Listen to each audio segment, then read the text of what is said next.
and give us the courage to accept one another across our divides. We make this prayer through Christ our Lord. Amen. In the name of the Father, and of the Son, and of the Holy Spirit. Amen.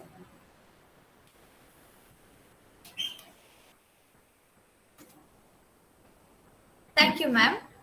I now call upon the acting principal of Rosary College of Commerce and Arts, Naveli, Dr. Helik M. Barreto, to address the gathering.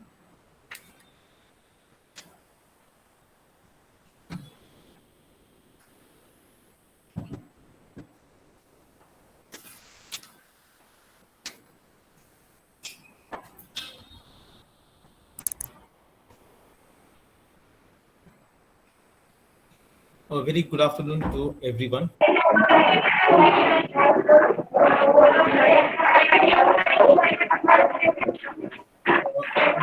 request the other participants to switch off their mics.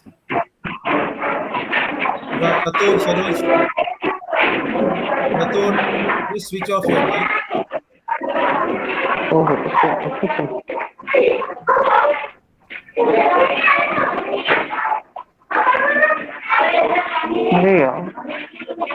Rathod, Saroji, yeah, thank you.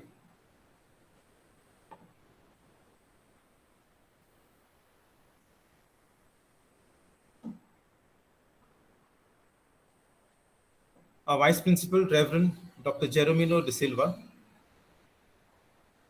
and the Department of Psychology,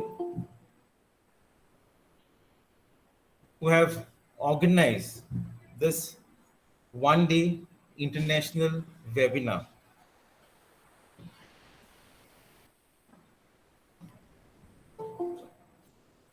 This webinar is organized today just to commemorate the World Human Rights Day.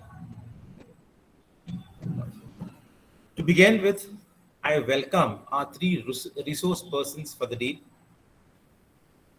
Ms. Juliana Lohar, Ms. Badra Moji Norashi, and Mr. Chen Meli for this international webinar. I don't have to say much for this webinar because I'm leaving it to the resource persons to speak more. I have come here only to welcome the resource persons. At the same time, I just want to say that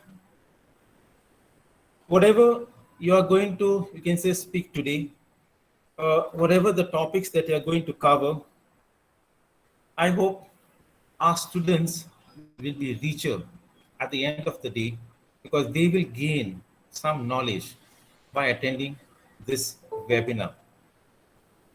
And over this years, over the year, right from the beginning of this academic year, because of the pandemic situation this year, we are having most of our programs in the form of webinars. Only very few programs we are having in hybrid mode.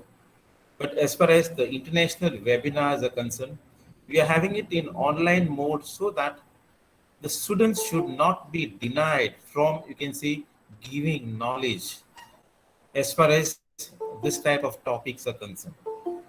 So I hope at the end of the day, all our students and all the participants will benefit in some way or the other through this webinar. I thank all the resource persons for accepting our invite and giving your precious time for this webinar. Thank you very much.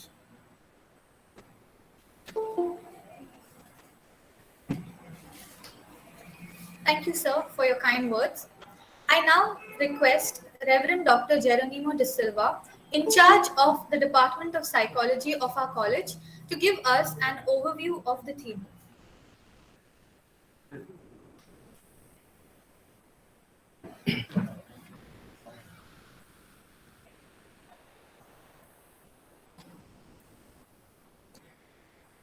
A very good afternoon to all of you present, to all the dignitaries and participants.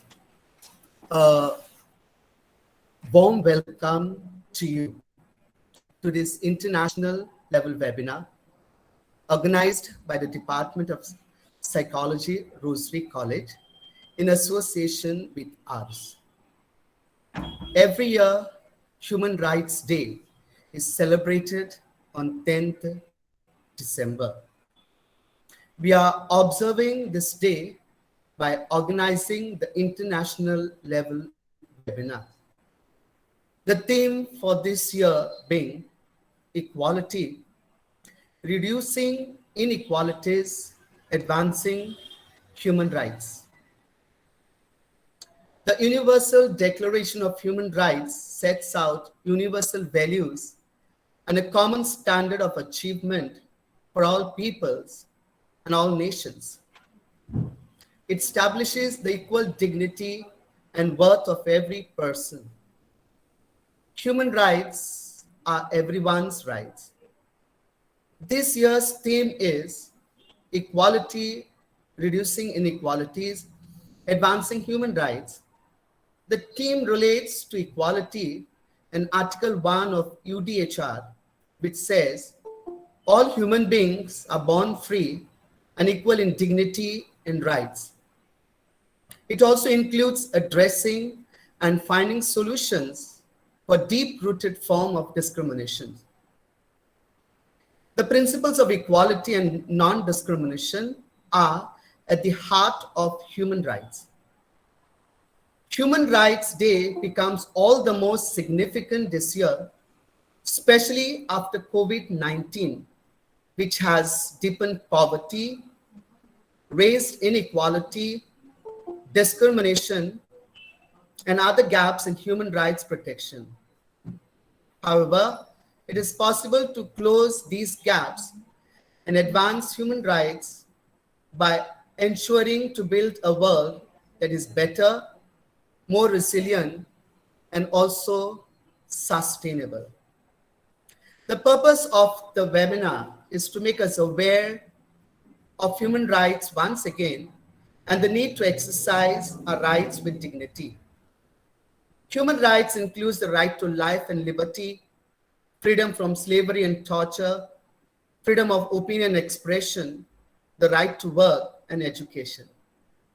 Today, we are witnessing so much discrimination and inequality among the vulnerable sections of the society. However, there is always a ray of hope in spite of the darkness hovering over us. The renowned speakers for today's webinar, through their deliberations, will definitely highlight the importance of human rights. Wishing everyone present for this webinar an enriching and thought-provoking webinar. Thank you.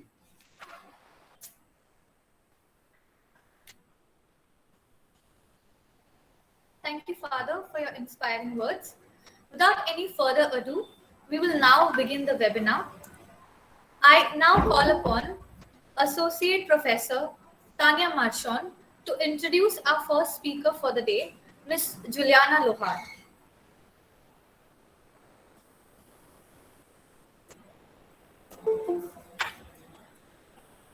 Good afternoon and a warm welcome to one and all to the one-day international webinar titled Equality, Reducing Inequalities, Advancing Human Rights.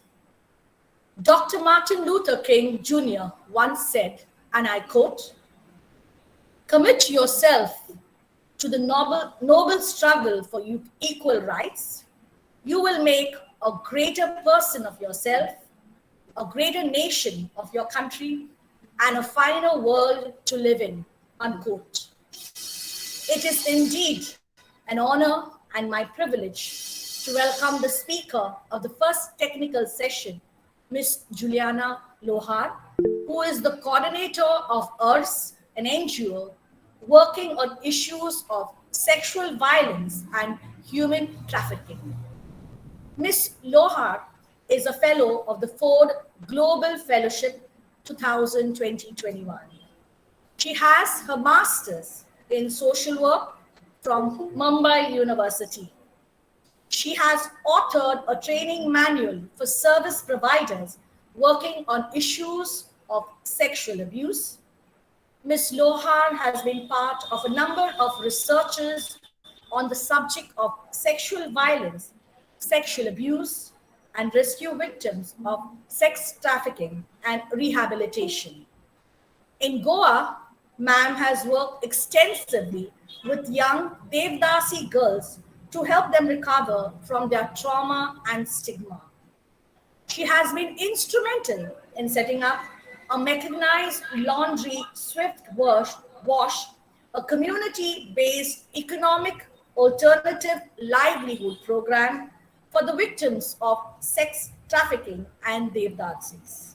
Last but not the least, she has been working tirelessly with the marginalized women suffering from economic crisis due to COVID and initiated self-help group to help the affected women.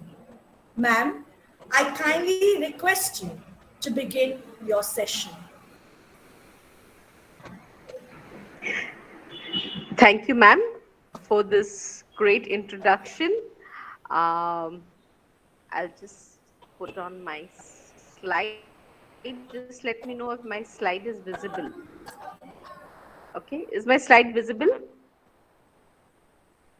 Yes, ma'am. It is. Okay. So thank you, Rosary College, for inviting us over for this webinar.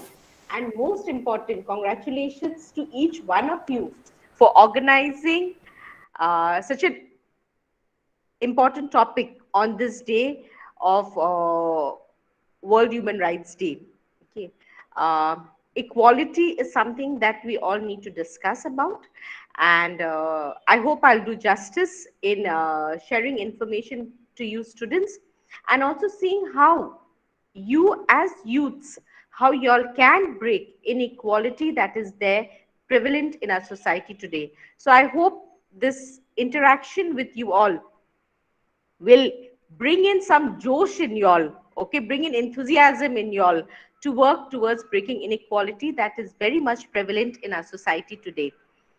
What I would be doing is I would be talking a bit about the scenario in India. Okay, so then y'all can relate a bit to the situation that is there in India, and then as shared by your faculties, I would be focusing on the area that I work is with victims of sexual violence. So looking at, is there inequality, the causes for inequality that is there for victims of sex trafficking and commercial sexual exploitation, and then how, what can be done if there is inequality, what can be done. I would be discussing on that. Now, if you look at our Indian society, okay, and if you compare it with regard to inequality, there are certain factors that causes inequality in our society. The most important being we are a patriarchy society, okay. In India, as we all know and we have faced, okay, when men is the head of the household, you have the surname of your father that you carry, okay. You do have in Goa, because of a civil code, we do not have issue of property. But in most parts of India, you do find the property going to the son. You do find the son in most part of India who performs the final right of the parent who is deceased. So if you look at it, these are some of the factors, some of the situation that we are that leads to inequality and causes inequality in our society in India. Casteism is very much there, okay. India, we have that age old belief of caste system at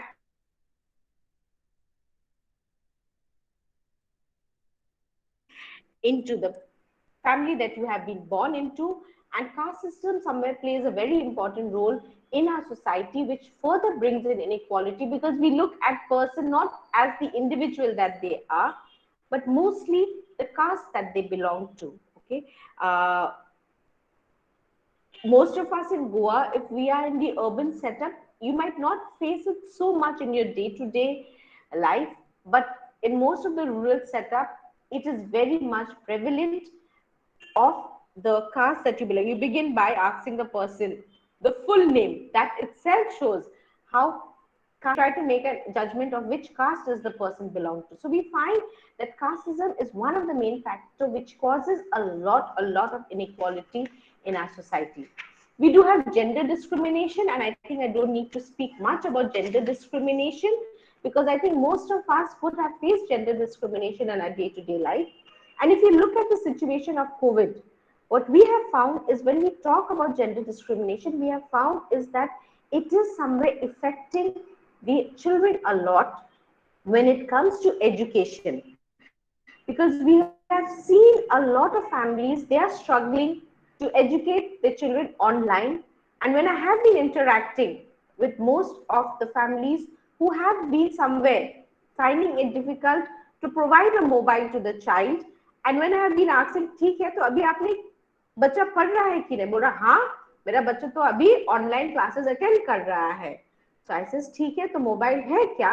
हाँ mobile है, किसके पास है? लड़के के पास है. So if you look at it, we are facing gender discrimination has been there in our society. Let it be the way we think, the gender roles that we play, and now post COVID, we are finding it further, whereby you are finding certain facilities that was there before. Prior to COVID, you had right to education, which is there, and where education was there for everybody. But right now, we do find certain facilities that are being given to male, and further, we do find the impact of COVID that is taking place, and we are finding the effect, and we will see the impact of it further on. Our society, we do find class inequality. I think most of us, if you're on social media, you do see the inequality of the rich having everything, right? Certain industrialists have a major share of the income and economy in their hand, whereas we find that the poorer are getting much more poorer. Those who don't have, the have-nots are facing further inequality, whereby wealth is going to a particular section of the society. And if you look at the if you look at the data here, it shows that 37% of wealth is concentrated in the hands of 1% of the Indian adults. So this itself shows the inequality that is very much there in our society. Region inequality, I need not say. If you look at our whole demography of our country, okay, we do find that certain regions, okay, whereby the per capita income, okay, the per capita is much more better than certain other regions, and this further leads to certain provisions, per capita income not being there, certain situation that leads to migration because of regional inequality. And we do find that how region inequality leads to further inequality into a large population in our society. And of late in India, we are finding religious discrimination that is there. If you have been reading news, you would have seen how a child went to drink water from a well, and the abuse and exploitation, the abuse that he had faced, the assault that he had faced. Of late, yes, there is religious discrimination that is very much rampant, and it is growing here very much in India. In fact, studies have shown that post 2014, the religious discrimination is further aggravated in our country. If you look at the Citizen Amendment Act that has taken place, that is further creating further division in our society, and somewhere it is bringing in further inequality. This is the situation that is there. I think most of us have faced in our day-to-day living, or would have seen, would have read, would have interacted, would have known. But what does our constitution say? Our constitution clearly says that there is right to equality. The founding fathers of our nation laid down that we need that every citizen in our country, we are equal before the law. There is no discrimination based on your gender, on your sex. There is supposed to be no discrimination based on your religion. Everybody's equal before law. That's why we do find that we all have a right to practice what religion we want to. We have a right to take up employment that we want to. An article from 14 to 18 clearly lays down that India is an equal, there is equality that is there in our society, but it is up to us in how do we practice and breaking this inequality in our day-to-day living. This is the whole scenario that I think most of us have faced. But now what I would be talking is, I would be talking about a group of women, okay, who have been victims of commercial sexual exploitation and sex trafficking. And if you look at it, is there equality among the women in the society? You clearly see women who have been victims of sex trafficking and commercial sexual exploitation. We look down upon them, and then itself we treat them as the other woman, and that itself brings in inequality in our society when we look at the victims of sex trafficking. And if you look at it, the data that shows that there are 20 million prostitutes here in India. In 2020, the National Crime Record Bureau had shown that in their study that there were 1,466 victims who were rescued from sex trafficking. Our Legal Service Authority in India, when they did their study, they have shown that in every hour, 4 girls in India enter into prostitution and they become victims of commercial sexual exploitation and sex trafficking. If you look at India, we are a source, destination, and transit nation for sex trafficking.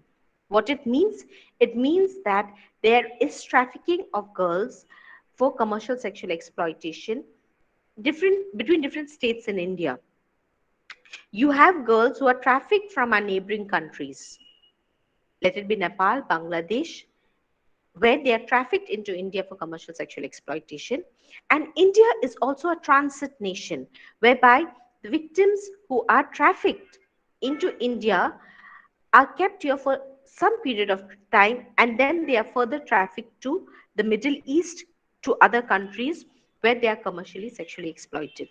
The data shows that 90% of trafficking occurs domestically and 10% occurs across the national body. This is the entire scenario in India. But what about Goa? Is there sex trafficking in Goa? Do we have a situation of sex trafficking in Goa? Or is it all safe here in Goa?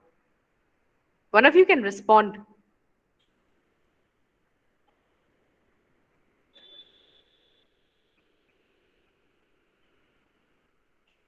Okay.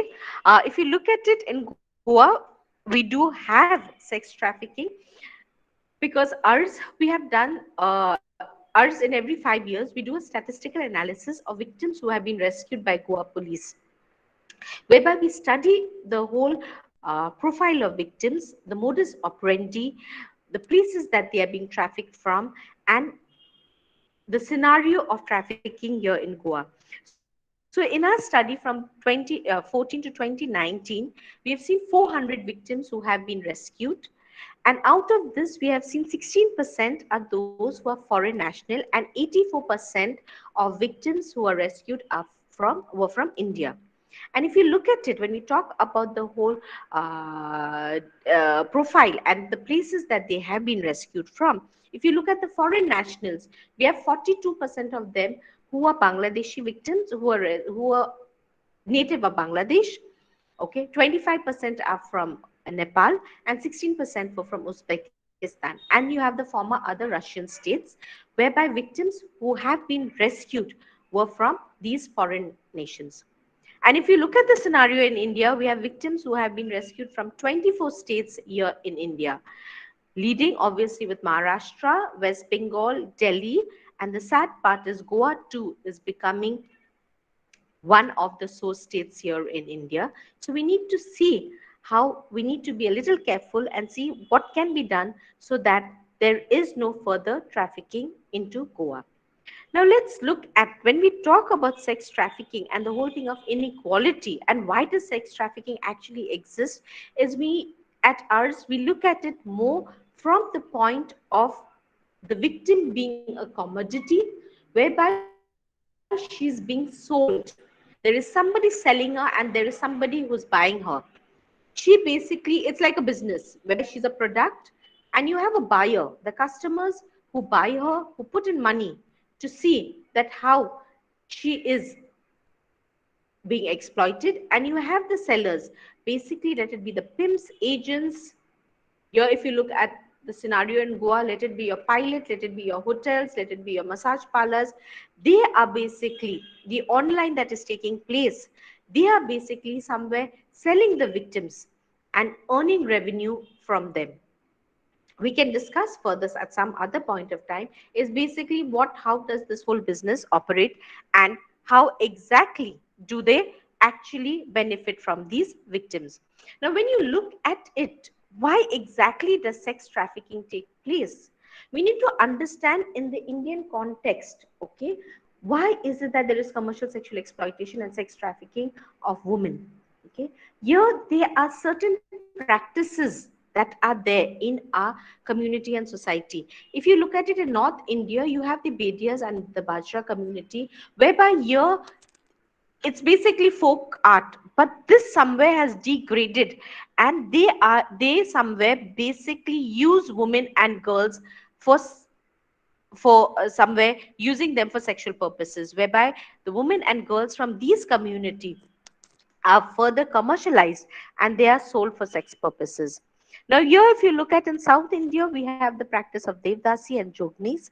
If you look at it in Goa, till 2000, we had Devdasi. They were girls who were being offered through the religious practice where they were being married to the goddess Yalama, and then they were being sold into commercial sexual exploitation.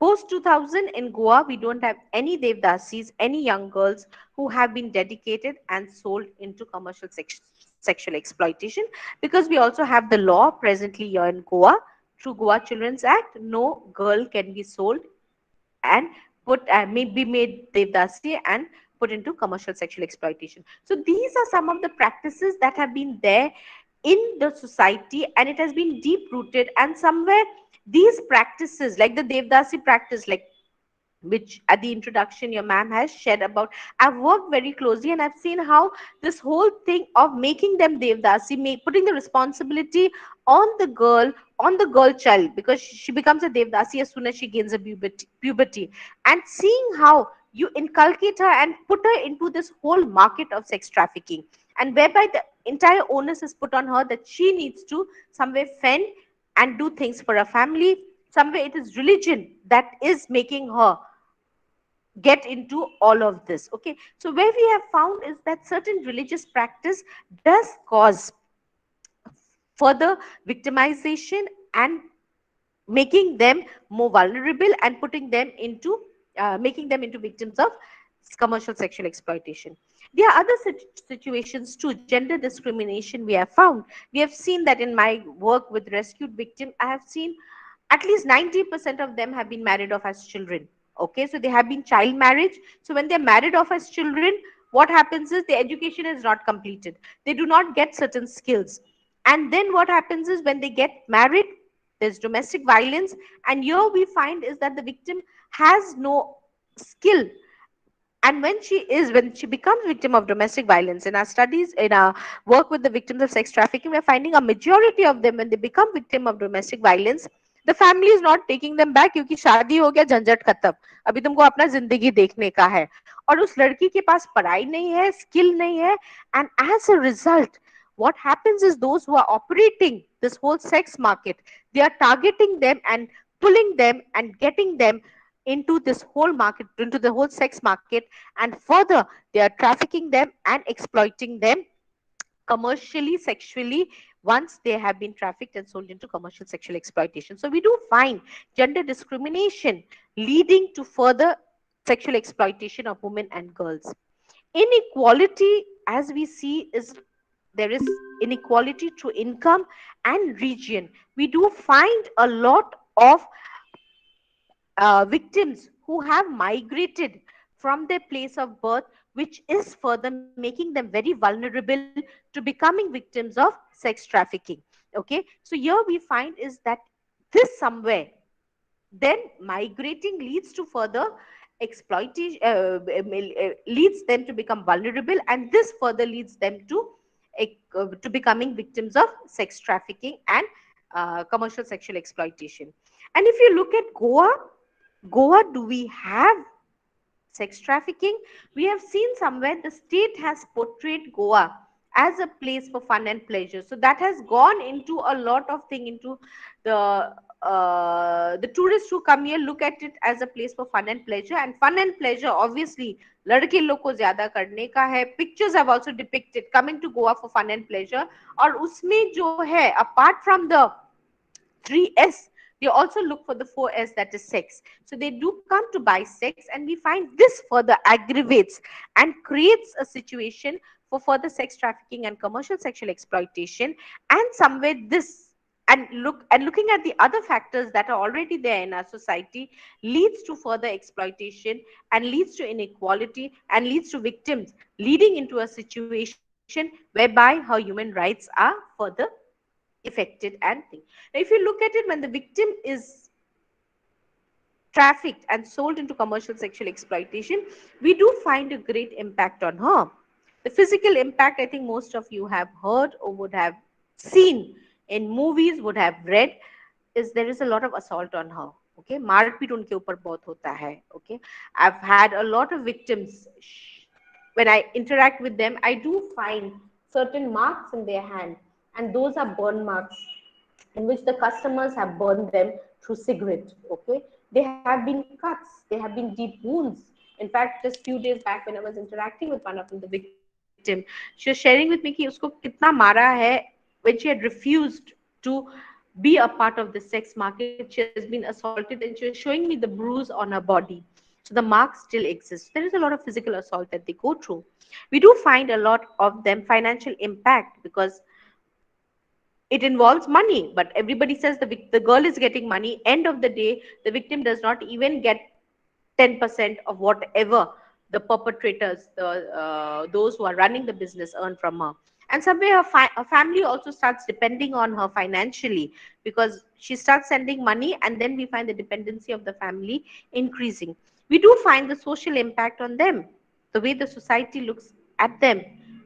Okay, like I do have some of the victims sharing with me is that there's a particular stigma कि अगर आप India आए हो या आप गांव से बाहर निकले हो, if you have left your village and come, it is that तुम तो गंदे काम पे ही लग गए हो. So and then those victims, somewhere it becomes difficult for them to go back to to their village, because there in the village the people completely look down upon them.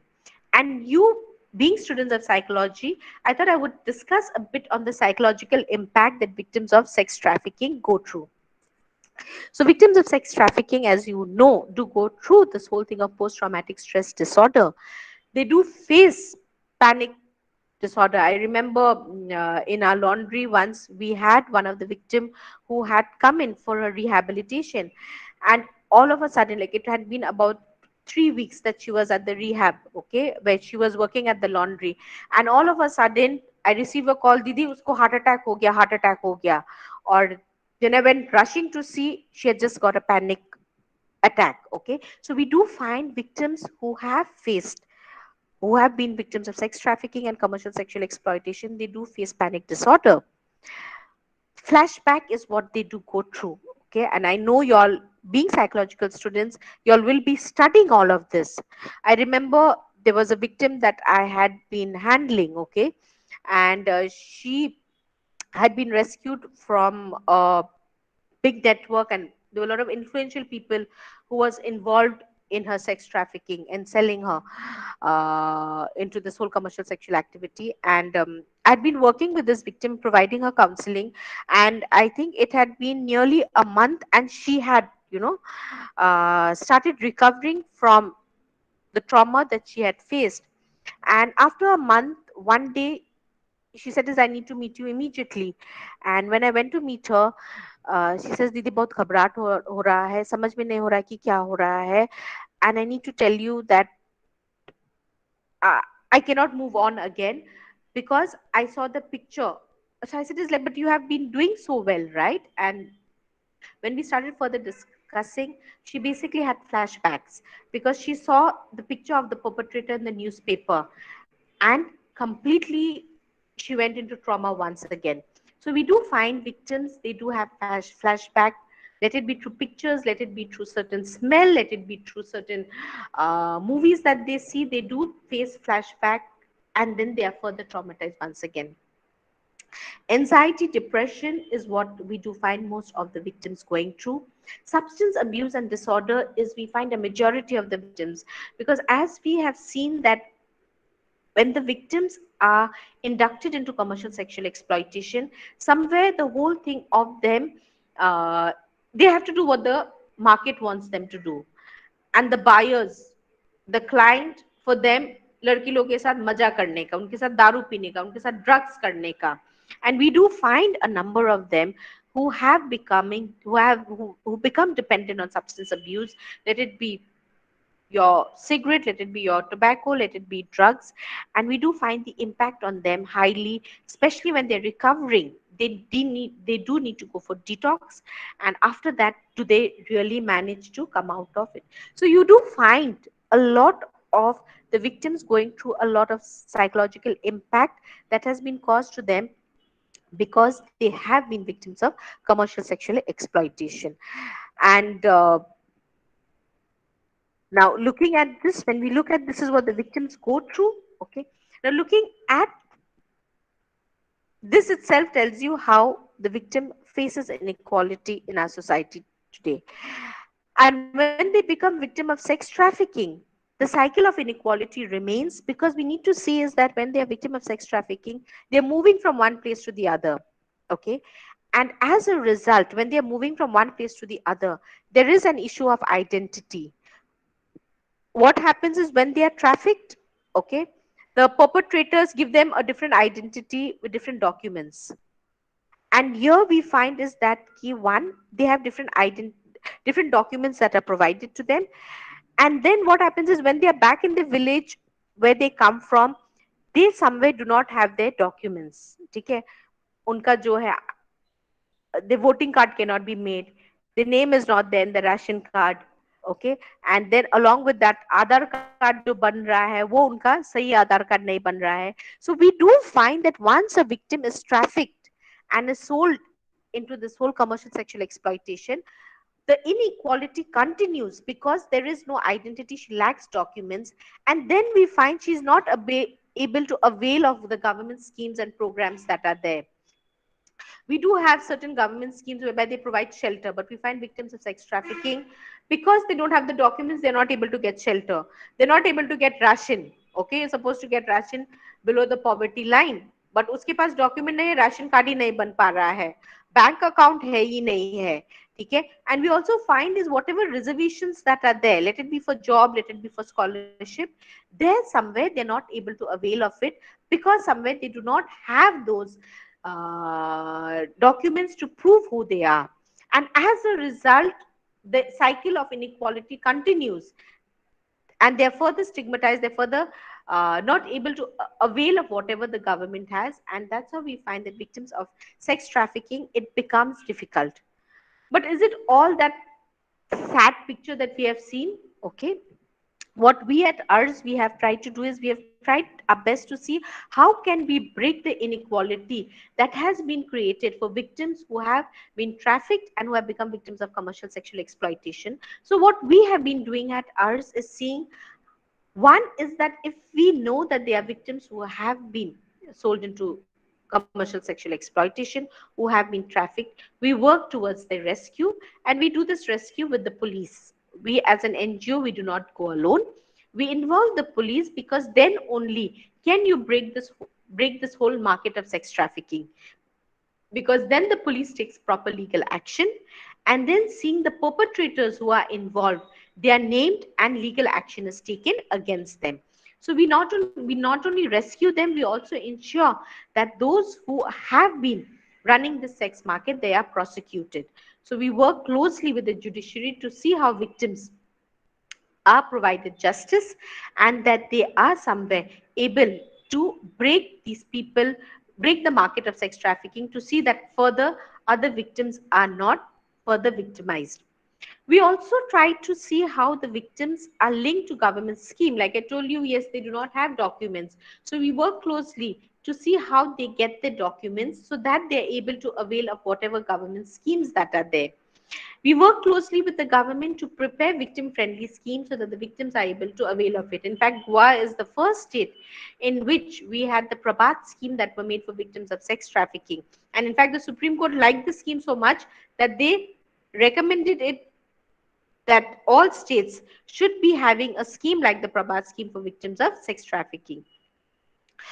Yes, in the introduction note, they have shared about economic empowerment. We feel that once the victim of sex trafficking are economically empowered, okay, then only can they move further on in life. So we have had the laundry which was there. We have various economic alternative, Wish Women Initiative for Self-Help, where victims are working further to see how they are economically empowered and can move on in life.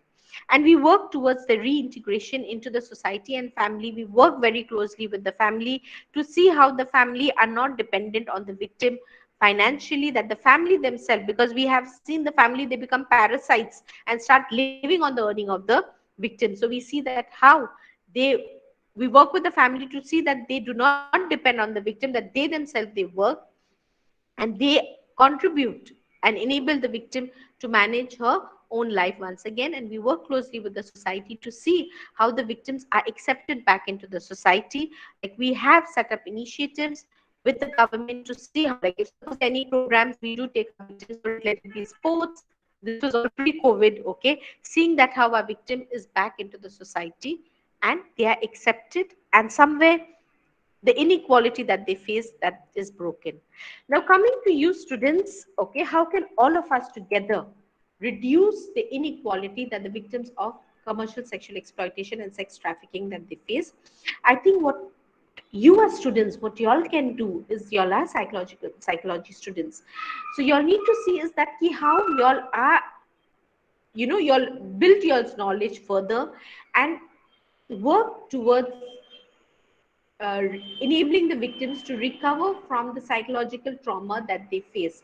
The professional counseling, okay, you can further work on various therapies and see how victims of sex trafficking overcome the psychological trauma that they have faced. So it becomes important that you as young students study further, build up your skill further, give back to the community, work with the victims of sex trafficking. It is completely challenging and difficult, but I'm sure with your professional skills, y'all can somewhere work towards breaking the trauma and enabling the victims to move on in life, and then only can we see a society where there is equality. As I've said, economic empowerment becomes very, very important. So we need to see what are the economic alternatives that are there. Are we providing employment? Are we participating in certain economic alternatives that are there so that the victim need not depend financially on any other sources? Like during COVID also, we found a lot of victims who have faced lost their livelihood. The survivors,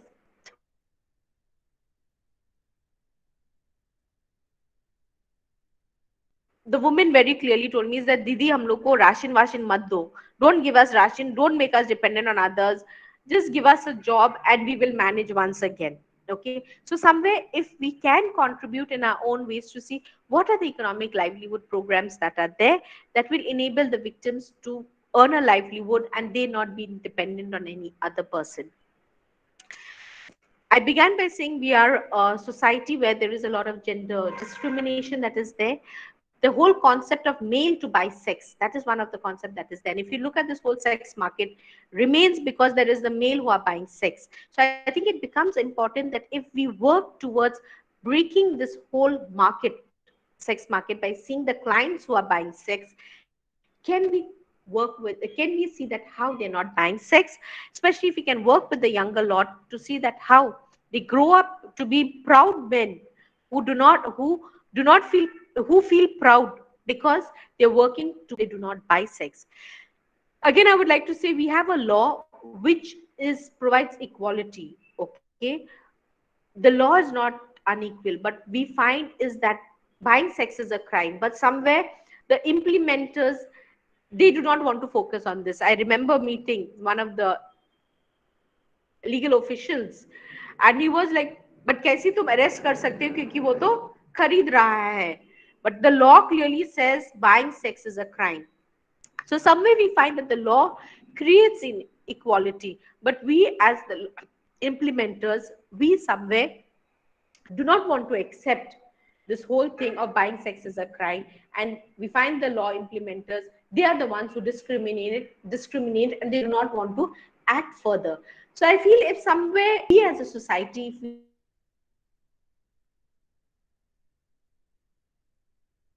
work towards of sex, if we work towards economic empowerment, and students, if you all can further build your knowledge and build your skill and see how you can work towards with victims to enable them to overcome their trauma and abuse.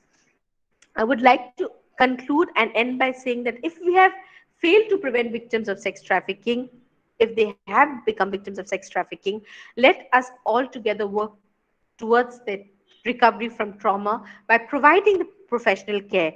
Because I believe that when you talk about counseling, everybody is doing counseling, but when you enable them to overcome the trauma that they have faced, and I'm sure that if we work towards providing professional care, that the victims, they will be empowered, and somewhere the inequality that has been created there in our society, it will break the inequality for the next generation too, because I have been working with 4 generations, okay, who have been victims of sex trafficking, who have become devdasis, and I'm sure in the 4th generation that the inequality that is there, it will break. So I'm sure that if we all work together, we will somewhere break the inequality that is there to the victims of sex trafficking.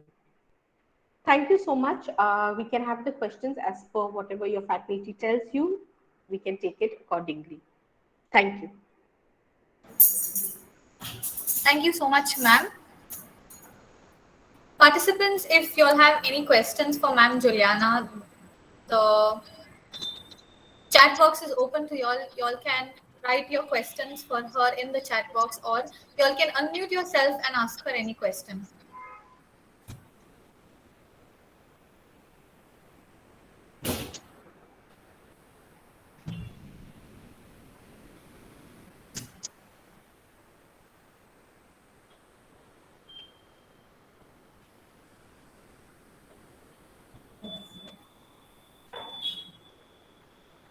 Or we can have the questions later in case they can type it now and the next Yes, speakers will speak.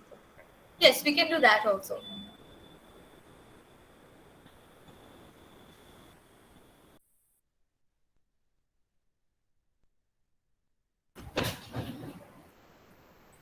Participants, so I think you all do not have any questions for Ma'am Juliana, or in case you all want to tell her about anything with regards to with regards to her presentation, you all can definitely put it in the chat box.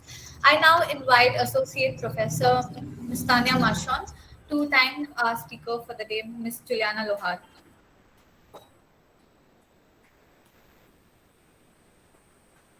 Thank you, ma'am, for your session has been informative and challenging.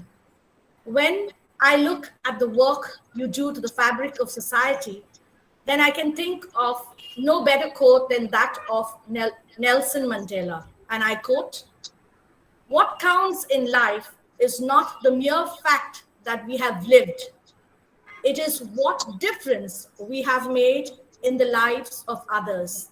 That will determine the significance of the life we lead." Unquote.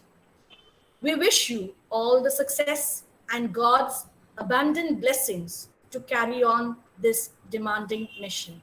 Thank you, ma'am, and God bless you. Thank you.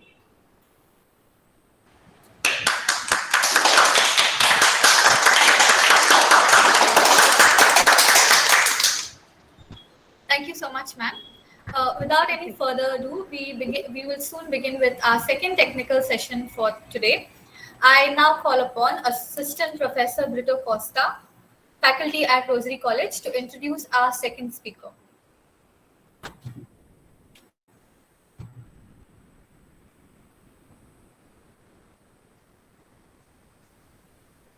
Good afternoon, everyone. I would like to introduce Bandra Norisha, the Operation Team Leader, Operation Underground Rail Road, Thailand. She has worked for Tourist Police ASEAN Intergovernmental Commission on Human Rights, and LIFT International. Coming from non-law enforcement background, she has gained her experience in investigation, intelligence, and digital forensics.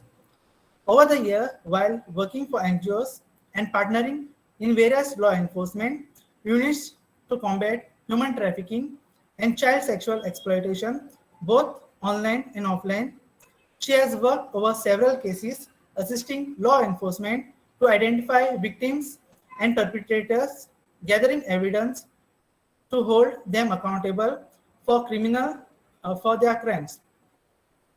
She strived for the world in which human trafficking is not tolerated, where justice is rightfully served.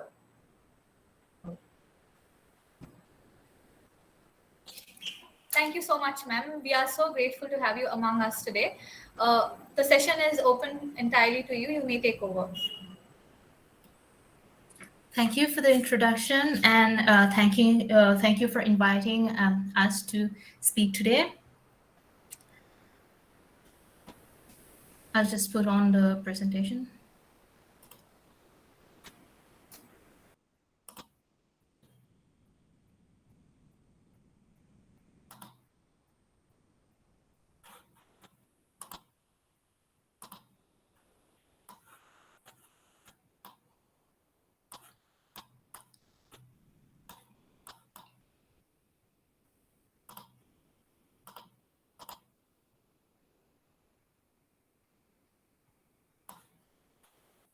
Okay.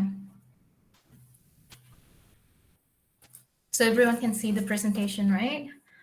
I've been given like 30 minutes to speak, both Chad and I, so I'll speak briefly for like 10 to 12 minutes, and we'll go over the trends of online, the current trends of online human trafficking and sex trafficking, and gathering of digital evidence, digital forensics.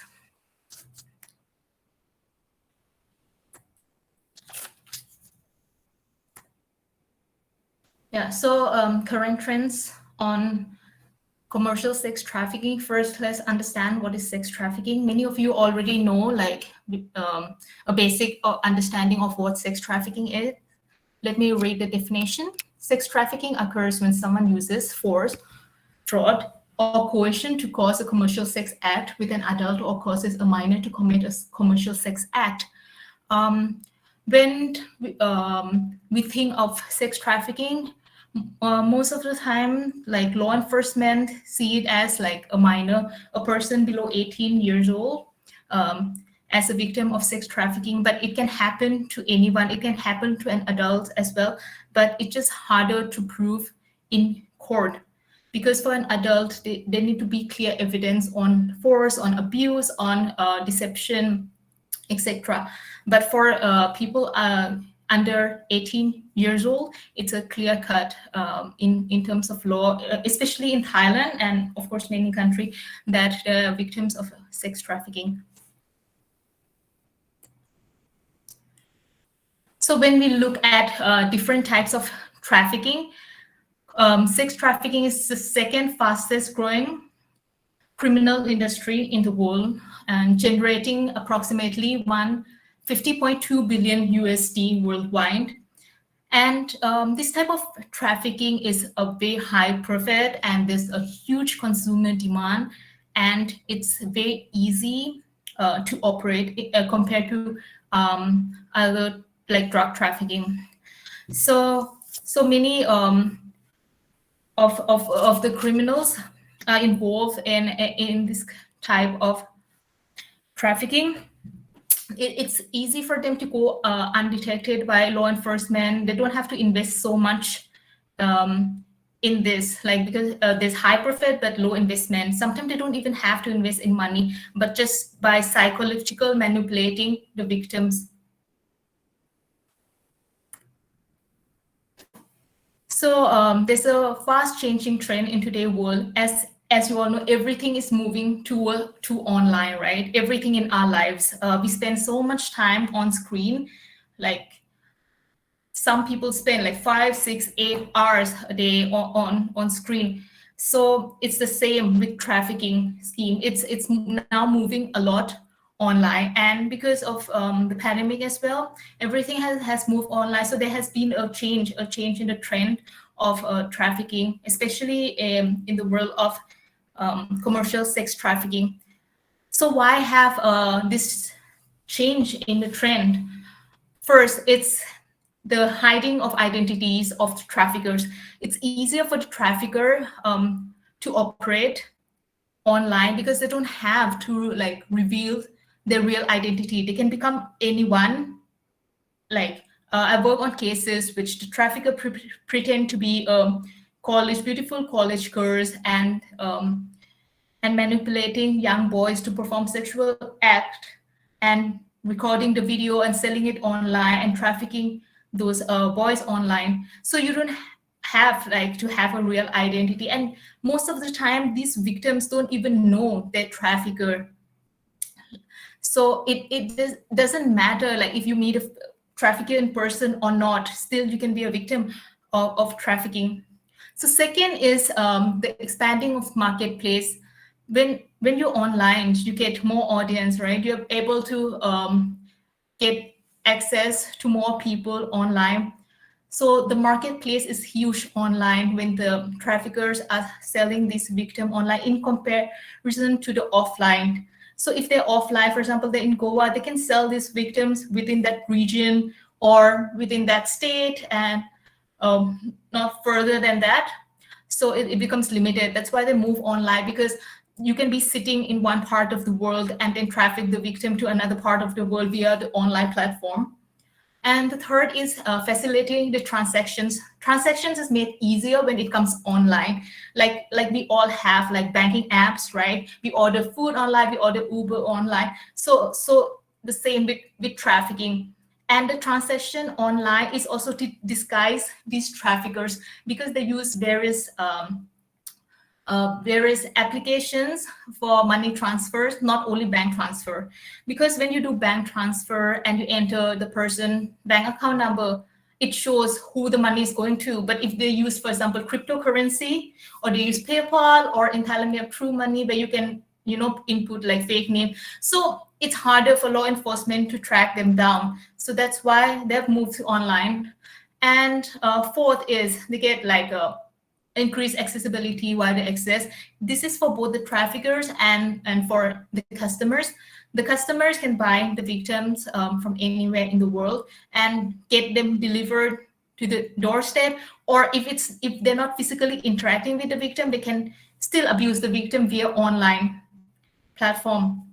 And for the offenders, it gives them like a wider scope in terms of targeting or recruiting victims online. They don't have to go to like in person. For example, I'm the Asian, I don't have to like recruit girls or boys from my village to traffic them for commercial sex. But then I can just sit behind my screen online, interacting with people on social media, on dating sites, on classifying ad site, job search site, and then target and recruit my victims. And then next is the traffickers don't need a physical location to operate. They don't have to work in a brothel or karaoke bars or massage parlor in order to operate. They just can sit behind the screen and then do their job. And lastly is the pandemic that I already mentioned, because everyone now is like at home, right? So even trafficking has moved to online, and even people are spending so much time behind the screen, and it's easier for the offender to recruit the victim. So these are some of the main reasons why there is a change in the trend from offline to online. And already, as I mentioned, that many of the victims don't even meet the trafficker. So you can see in the study, it shows 58% of the victims has met the trafficker face to face, while the other half, which is almost 50%, which is 42%, never met the traffickers in person. So what is the modus operandi of the traffickers? So there are three phases mainly. One is the recruitment, the tactics, and the control. in the online commercial sex trafficking. So the recruitment is like targeting the victims. They will target the vulnerable groups. They'll exploit their position of authority uh, to target these victims. And vulnerable groups are, for example, the groups that are not employed, that because these days, because of COVID as well, many people are unemployed. It's easy for these traffickers to manipulate them, and people who are poor in this those poverty margin. But the trends has changed. It's not only poor people that get trafficked. Many of the rich people also get trafficked. You'll be shocked by this, like, oh, how come? How can like a people who have money be trafficked? But yes, it happens, like to, especially to kids, like to teenage boys and girls. Like I've worked on cases where the victims are from a rich family, because there was one case, the boy is from rich family, but the parents are like in business, right? They don't have much time for their children. So when they don't have much time for their children, where do they go to? They go online, right? They start interacting with the friends online, stranger online. They spend a lot of time online and trying to gain love and affection from online platform, because if they're not getting from their parents, they're looking elsewhere. So that's why the trend has also changed. Now even people from a richer family also get easily trafficked. So the tactics that the trafficker use during the recruitment is the grooming process. It's grooming is like building a relationship with the person, whether romantically or not, and they promise them a good life, good job, give them expensive gifts, and they try to build trust with with the victim. And once the victim are in their control, now they start like controlling them. Like you all know, as a psychology student, using all different type of manipulation techniques. The manipulation starts from recruitment till control, right? And it can be non-physical. They can be threatening people verbally, sextortion. They can blackmail them, threatening to kill their parents, for example, and or a death bondage. They can bond them by death. That the victims are in debt to the traffickers, and they can't go anywhere. So these are the modus of operandi for the online trafficking. And some online platform where you can see a lot of trafficking occurring. Sometimes you might not be sometimes you might not realize that it's just so near to you, like social media, for example, Facebook, Twitter, Instagram, VK, etc. There are a lot of trafficking occurring there. If you like look closely, people will post ads and things like that and interact with people online, but not saying something directly, not saying like, I want to recruit for a brothel or anything. They will use subtle words. They will not, if they want a minor, they will not mention the age. They'll use some other subtle words in terms of recruiting or in terms of advertising to the customers. They use dating sites, live chats, online games, online marketplace, even modeling agencies, job search in messaging apps, WhatsApp, Telegram groups. You'll find a lot of commercial sex trafficking happening. Even like on Twitter, there's a lot, especially in Thailand and of course in other parts of the world. Sometimes we think that Twitter provides only news, right? We read news on Twitter, but if you look closely, if you put on search keywords for these type of sex service and stuff, you'll find a lot of trafficking happening there on that platform. So in 2020, the research suggests that majority of active sex trafficking cases involve the internet and primary method of solicitation, with 59% of online victim recruitment in active trafficking cases occur through Facebook. A lot has happened through Facebook, but now Facebook is used by more older generation, and the trend has also changed. It's moving to more Twitter and Instagram sites. So like we working for all our cases, we have to keep ourselves always updated with all these changing trends. Internet moves so fast, this technology world moves so fast. We have to be mindful. We have to look out for one another, look out for our younger siblings who are spending so much time on the screen. We don't know what they're doing behind the screen, right? They might be interacting with a stranger, and later on you'll come to know that they've been exploited or even trafficked, even if it's like non-physical, even if they're not in the brothel or in a massage parlor, but they can be trafficked online. So we all can take a small step to help this combat human trafficking and inform law enforcement or NGOs that you know in the area if you suspect of any activities like that happening online. And in this type of trafficking cases, you'll see most majority number, like 53% of the victims here are children. So yeah, I hope you all like will help and look out for each other, see your younger siblings if they're like spending time online, what they're doing, and inform them and raise awareness on this type of trafficking, the online commercial sex trafficking. Now I'll pass on the mic to Mr. Chad Melly. Chad? Thank you, Moji. Very quickly, I'll just do an introduction.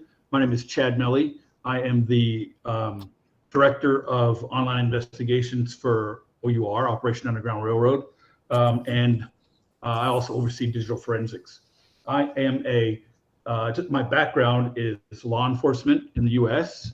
I was law enforcement there for about 20 years, and I dedicated my entire career working these types of cases, online, child exploitation, child sexual abuse material type cases. So I've been dealing with offenders who go online to find victims for many, many, many years. And what I want to talk about today is some of the challenges that law enforcement has to deal with, specifically when it comes to online cases. All of us we've all watched TV, we watch police shows. We know what the police are supposed to do if somebody gets violated physically.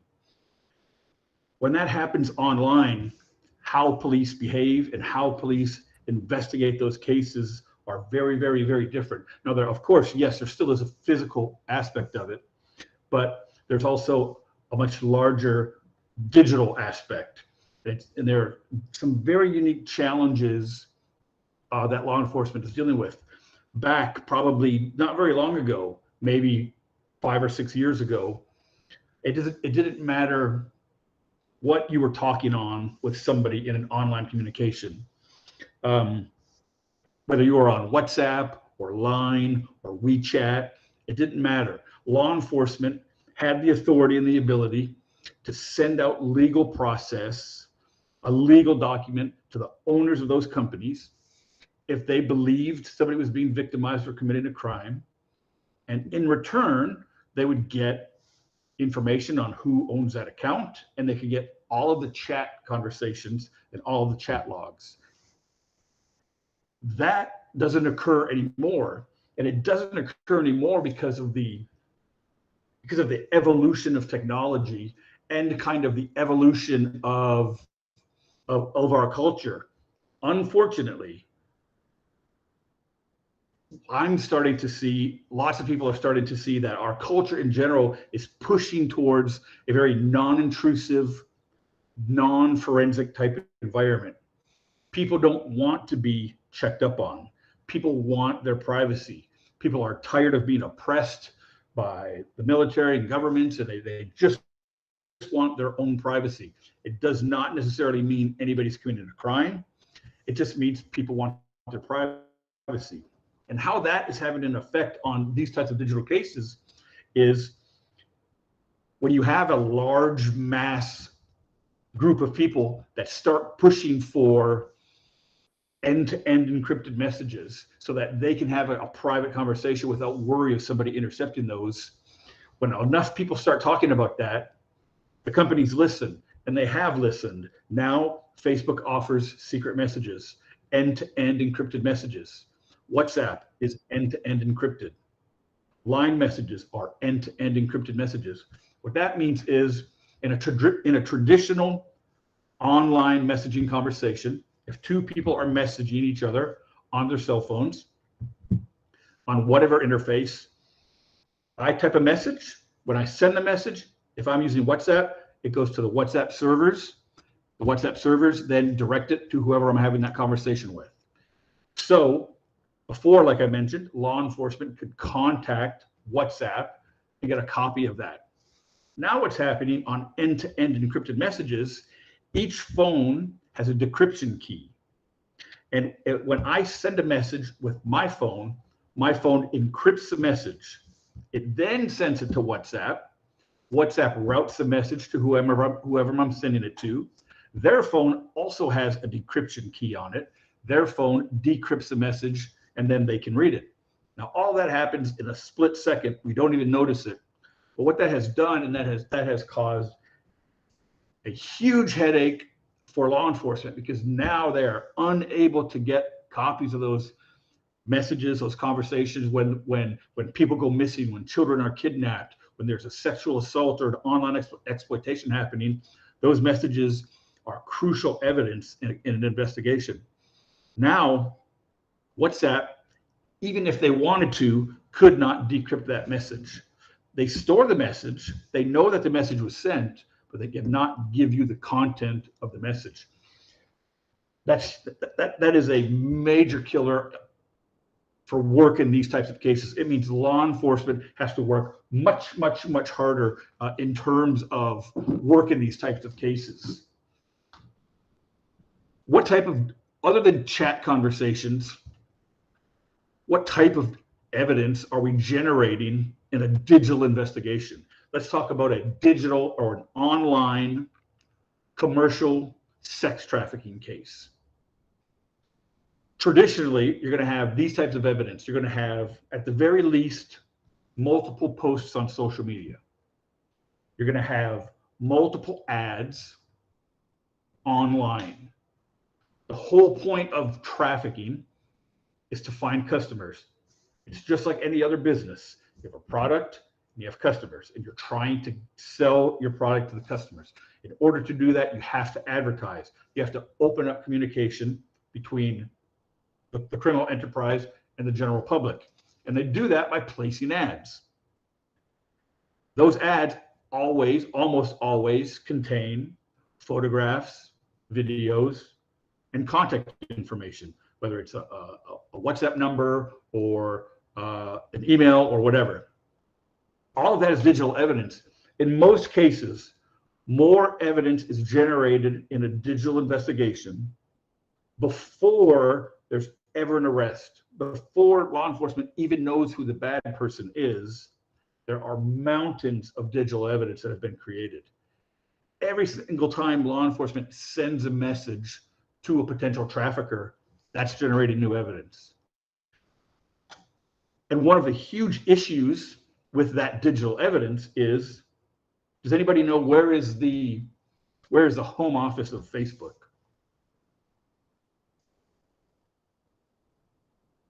It's not in KL, it's not in Malaysia, it's not in India.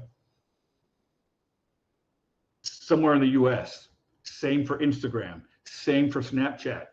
So that means as soon as the law enforcement sends a message, new evidence has been created on a server in the United States and in whatever country I'm standing when I send the message. Jurisdictional issues of obtaining that information related to those counts is difficult at best. Law enforcement has to work very carefully and coordinate with multiple law enforcement agencies just to get access to that information. On top of that, this is layered evidence. This is evidence on top of evidence on top of evidence. If an offender places an ad on Locanto where he's advertising the sale of an underage female for prostitution, that is sex trafficking. That photograph may contain additional digital evidence.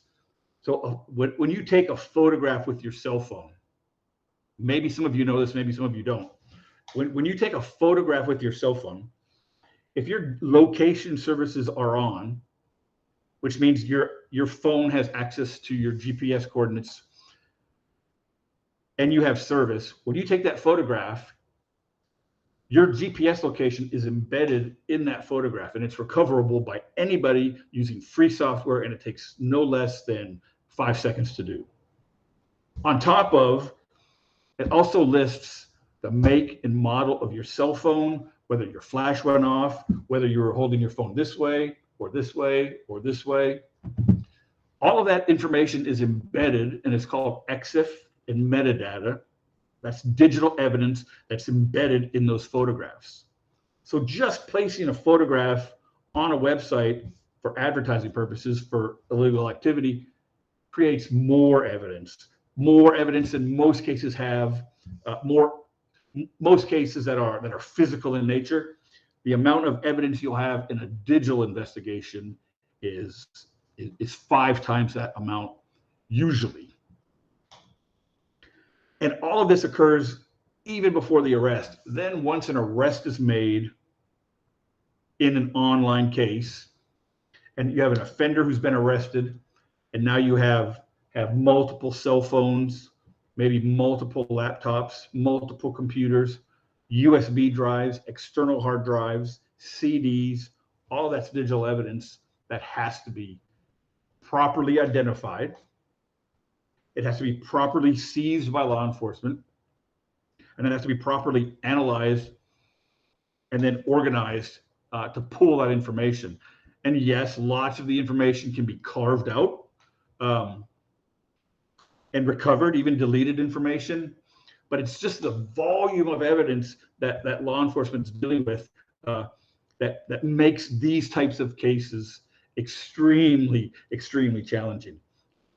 Every single day, it's low priority cases, because an online case, to some people, does not have real victims. It's just happening online. It's just role playing. It could not be further from the truth. Many years ago, it used to be that way. Now, every single type of case is an online case. Every single type of case is a digital investigation. If you're working a financial identity theft case and the person who you've arrested has a cell phone, that's now a digital investigation. This cell phone, this iPhone I'm holding, is more powerful than probably the first 5 computers I've ever owned.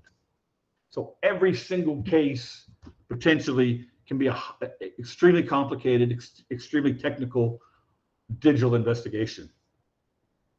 The software to work these types of cases is expensive. The training is also expensive. It seems, as it does in most cases, that law enforcement is fighting an uphill battle when we're talking about these types of cases. But I work for OUR. I work and support law enforcement. I've worked in India, provided training in India. I work extensively, as does Moji and the rest of our team, in Thailand, Malaysia, Indonesia. Our organization is in about 27 different countries in some capacity. I promise you that progress is being made, that evidence is being obtained, it's being identified. Law enforcement officers are getting trained to work these types of cases. It's not like it used to be, for sure. This new wave of the only way to put it is anti-forensic technology is unfortunately probably driven by money. There is, especially in the U.S., there's a huge push on data retention. That means a national mandated requirement for service providers, either an internet service provider or WhatsApp or Facebook or whomever.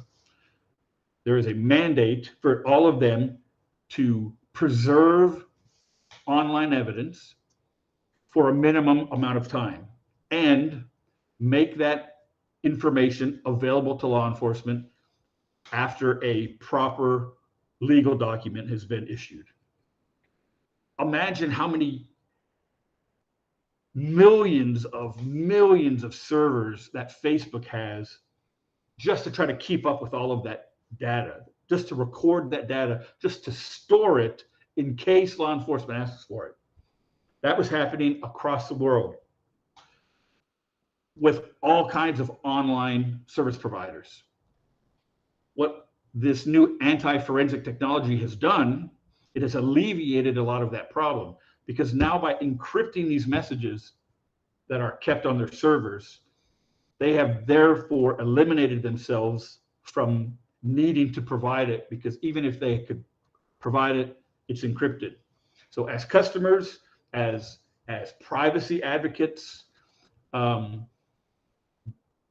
looking at having our freedom and not having to be tracked by the government and by the military or whomever seems important.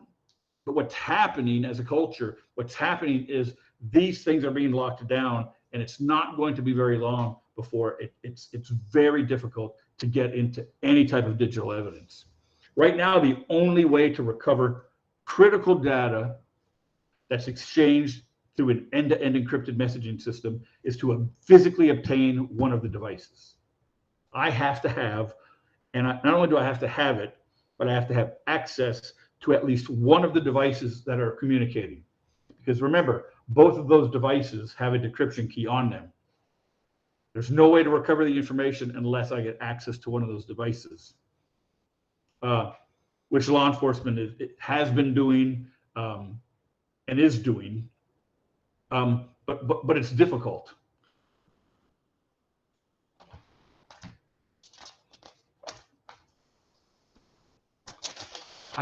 I have, I'm not going to get too much into the legal process, just because I know that's not everybody's background. I don't think there's any lawyers or attorneys in here, so I'll skip that part of it.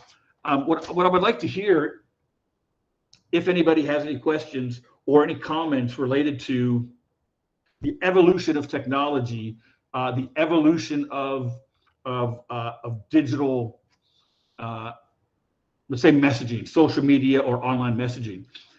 If anybody can give me an example of a way technology has improved, that has made your life easier, and then maybe we can discuss how though that maybe has made your life easier, how it's complicated other types of investigations. I know nobody has been really wanting to get into it and really communicate, but I don't have very many opportunities to talk to such a great group of young people and discuss this type of thing.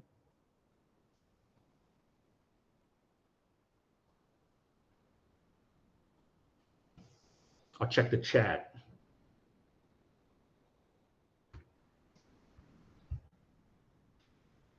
Moji, if nobody asks, you're going to have to ask a question. Please ask. You're getting the opportunity here. Anything about what you guys do online? Participants, if you have any questions for our resource persons, Ma'am Moji and Sir Chad, this is your opportunity to ask the questions, because they have highlighted such interesting facts that we as individuals do not know about, especially in terms of online trafficking. We knew trafficking used to happen in person.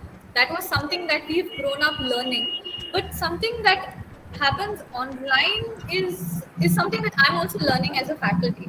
So if you all have any questions, any queries which you all would like to focus on or ask them or clarify, this is your opportunity. And even if it's just a comment, it doesn't necessarily have to be a question, but I'm very interested in just the discussions and the thought process when it comes to this type of information. Good afternoon. Can I ask a question? Yes, of course. And this is a common question to ma'am and sir. Now, the recent trend of youngsters who are full of life, they want to take a lot of selfies and upload them on the Facebook, Instagram, and waiting for so many likes and whatever. I wanted you to throw some more light on this particular, how it could really become a dangerous thing to them, because though the whole intention is good, but how it can backfire this whole selfie culture. Yes, that is a great, let me pull something up and I'm going to demonstrate it very quickly. Give me just a second to find it.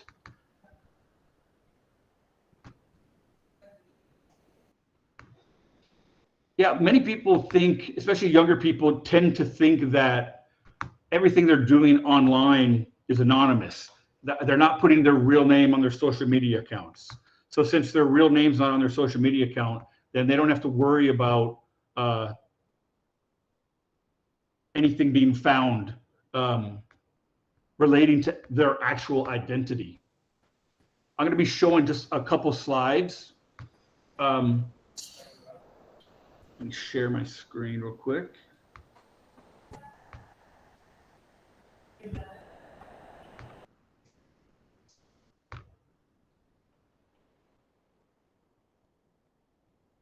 Okay, you guys can see that.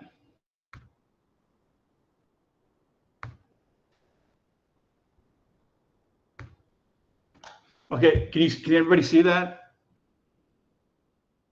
Sir, we cannot see it. How about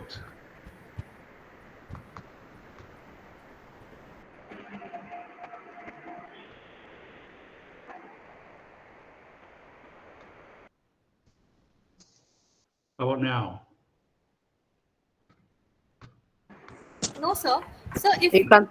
in Google Meet there is the arrow option, Yeah, if you just click on that, there is options of sharing your entire screen, a window, or a tab. right. So you could use any one of those options in order to share your screen. Okay, skip my entire screen.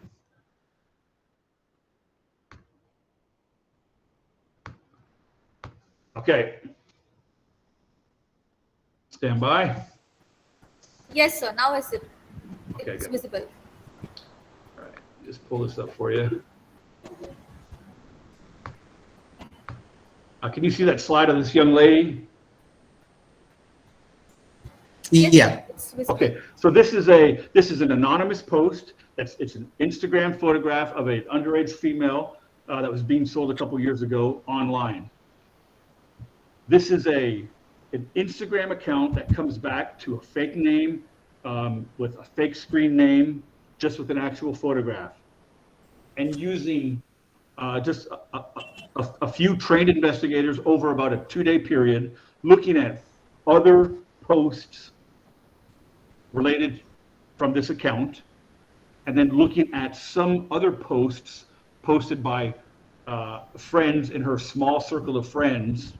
Law enforcement was able to identify all that information I'm showing you there is fake information.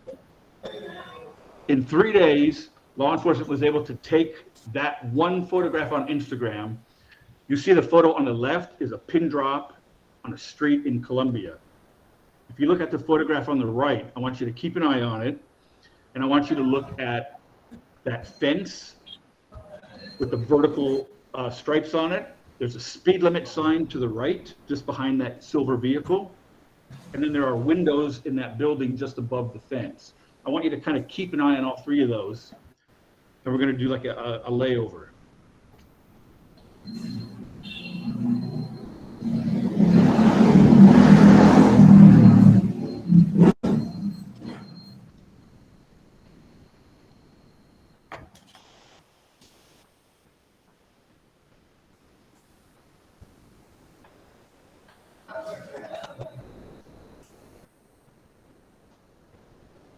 But that's the exact location where that girl was standing when she took that photograph. All of that information, the ability to be able to identify not only a person's identity, but their actual physical location is absolutely possible in today's society. It used to be, before all of this technology, it used to be if you met somebody online and you started chatting and they were grooming you, it would take them months to be able to get enough information out of you to identify your location, identify easy physical information about you. Now, everything is online. I don't care what you put on your account. If you allow me access to your account and you accept my friend request, in a very short period of time, It is 100% possible to identify not just who somebody is, but where they are at almost any given time. And this is what Moji does and her team every day. We need to find victims, we need to find offenders, and we can contact law enforcement, we can send out a subpoena or a search warrant to Instagram, and we'll get that back in about 3 months. Or we can just look at all of your other posts, your posts from your friends, read your comments, read your status updates, and eventually you're going to be able to be identified. So it's a very scary time to be alive. It's very exciting. The technology is just, it's on a scale we've never seen before, but it's very dangerous out there. And I promise you, you are not anonymous. You are not anonymous. But that was a great question. So thank you for that. Thank you, sir, for such a wonderful response and really bringing to us what happens when we may do this just out of our total innocence, but the consequences are far, far dangerous. Thank you, sir. Thank you for having me. Thank you. Ma'am Juliana, can I have a question to you? Yes. Ma'am, the question is, especially from the Indian perspective, so often we hear cases of parents selling their daughters due to financial constraint, or sometimes the reasons are very ridiculous. Is it because the girl child is very easy to sell? And again, it is an extreme form of gender discrimination between the two. See, obviously, again, getting into what you actually, your question already has the answer also, is that there is gender discrimination, okay, and also this whole thing of there is a market, okay, where girls are there, where they are buyers, okay, Okay. who are buying them and selling them.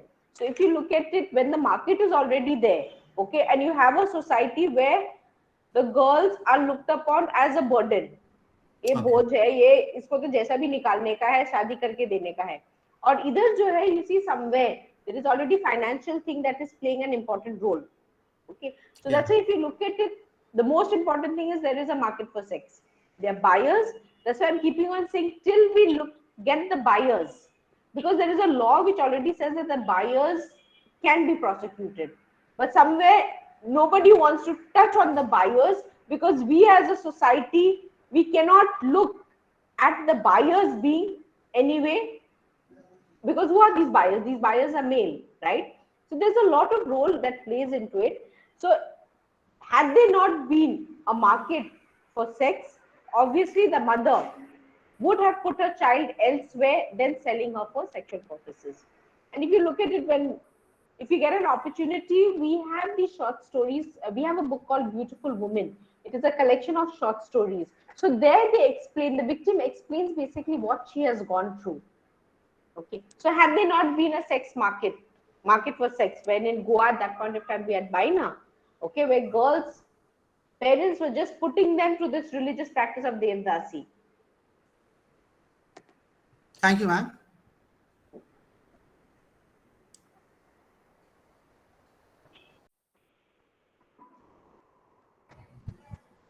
Okay, I think I see a question that is, I think, for me only. What are the measures taken by the government of India to prevent and combat human trafficking? If you see, the government has done quite a lot. Again, getting into, we have the law. Okay, the Indian Penal Code, it has been amended, and you have section 370, which clearly says anyone who's buying, whatever was the definition given by my other speaker, where when she defines sex trafficking, the law clearly says anyone who's buying, who's selling, who's procuring, who is transporting a victim, a child, a woman. They've not discriminated based on age. Anyone who's doing any of this act, and if a person is being trafficked for whatever purpose, the person, whoever's doing this offense, can be prosecuted. So if you look at it, yes, government India, in government, what the government is doing towards prevention and combating, they have made the law more stringent. The punishment is much more higher. Okay. Apart from this, we have also seen that the government has various schemes that are there for victims of sex trafficking. But sadly, the schemes are more institution based. And we as an organization, we feel we cannot put the victims back into institution. You need to get them back into the community. So that are some of the things that the government is doing towards prevention and also towards rehabilitation. I hope I've answered. You've got the answer, Chavi.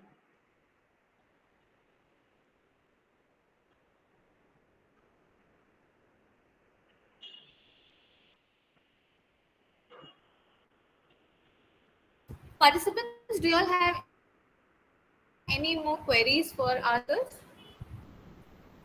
You all can put it in the chat box, or you all can unmute yourself and respond.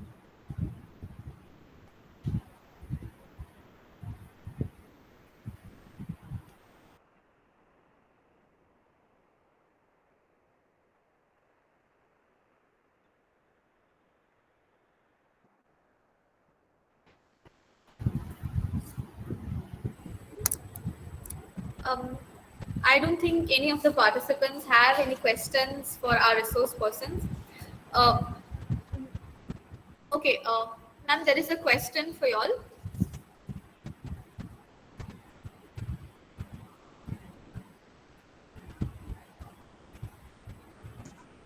Yes, somebody has said is sex trafficking still taking place despite having acts like POXO and Goa Children Act in place? As you have seen, our data has shown in 2014 to 2019 when we have done, there are those only 400 victims have been rescued. Okay, and out of these 400, majority were adults. We had, I think, only about 5% who are minors. Okay, so if you look at it, you have the law which is there. Okay, but the whole thing is that key, what we have also found is when we find minors in Goa, it is very, very less, because somewhere there are certain laws, especially with regard to Goa Children's Act. The act is very, it's a very good act, and we find that the police has also been implementing it. And sometimes when I've been talking to the victims and saying is that बच्चे लोग को नहीं डालता है, so somewhere they feel is that in Goa it is very, it's a big crime if you put children here, because in Goa we have certain provisions in Goa Children Act which says is that ki, no person can keep a child in the hotel if it is not their blood relative. No person can keep a child in their house if it is not their blood relative. And if they are doing so, they have to do it with the permission of the Women and Child Welfare Department.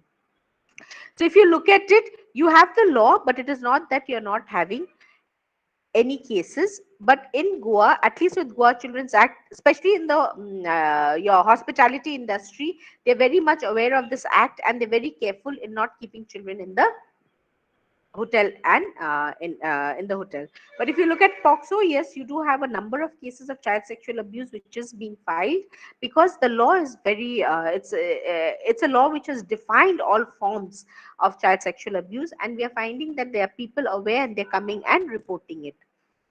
Okay, so I think I've been able to answer your question, Prachir.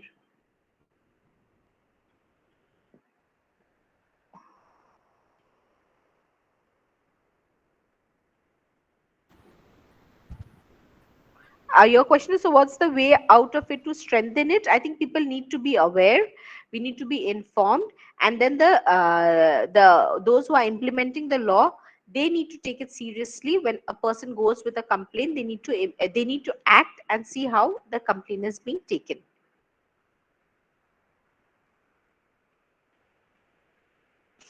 uh, See, I think how child trafficking can be prevented, like as my other speakers have shared about online. Okay, because right of now the trend is changing from offline to online. So I think what becomes important is, of colleges, you all do have session, if you students, if you all get an opportunity, you all need to see how you'll take up assignments to share information to children to see how they're being safe online. Okay, that is one of the thing, to be informed. Secondly is, we need to see what are the schemes that is there, that the government is implementing, that the vulnerable population can benefit. Because if they are able to benefit from that scheme, then they will not be in situation that when anybody comes and gives them any offer, that this is the कि ठीक है चलो मैं चलती हूँ. ठीक है? So I think if that is done, That way it can be prevented. The other way child trafficking can also be prevented is if we have certain systems in schools. When they find the child absent, they find the child not coming to school, they need to get back and see what has happened to the child. We have this thing of we are finding major dropout of children again pre-COVID when they were in the ninth standard. What happens to those children who have failed? So is there a system of follow-up? So I think if we have certain government programs, like if we involve the ICDS who are working in the community to see are there children who are moving out from their place, we need to see how we are alert. We need to encourage parents to file missing complaint, and then seeing how the legal system is activated, and then only I think we can some way prevent. So I think information schemes itself can some way work towards preventing child trafficking. In fact, Danelia, I think you can have another webinar on prevention of child trafficking.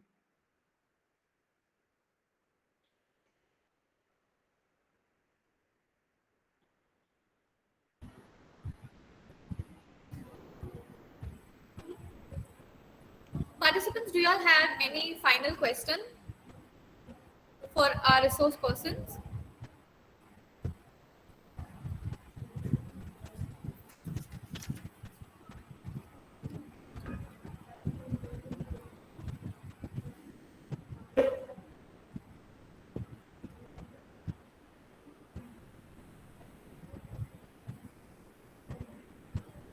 Okay, resource persons, I think the participants do not have any questions for you all. Like most of them are saying in the chat box that it was a very informative session. Indeed, it was really a very informative session, and we got to learn a lot from the session that you all have given us today. So it is my privilege to propose the vote of thanks on behalf of everyone who were instrumental in conducting this webinar. A lot has transpired today when the wheels started rolling a couple of weeks ago when the idea to have this international webinar dawned upon us. This webinar was a culmination of effort put forth by a number of individuals. It is my honor and privilege to propose the vote of thanks to a number of people who have made this event possible. At the outset, I would like to thank the acting principal of our college, Dr. Helic M. Barreto, for his cooperation in organizing this webinar. I extend my gratitude to the administrator of our college, Reverend Father Gabriel Coutinho, for his support and guidance. A word of gratitude to our very esteemed resource persons for today, Ms. Juliana Lohar, Ms. Bandra Moji Noraish, and Mr. Chad Melly. Thank you for taking your time from your busy schedule and help in addressing this very relevant topic and something that is usually never spoken about. Special thanks to the in charge of the Department of Psychology, Reverend Dr. Geronimo de Silva, and my colleagues, Associate Professor Tania Marchon, Assistant Professor Maria Muriel de Barros, and Assistant Professor Brito Costa, for being the backbone and the constant support system in organizing this webinar. I would like to express my heartfelt gratitude to our collaborators, URS Anyay Rahit Zindagi, for their support.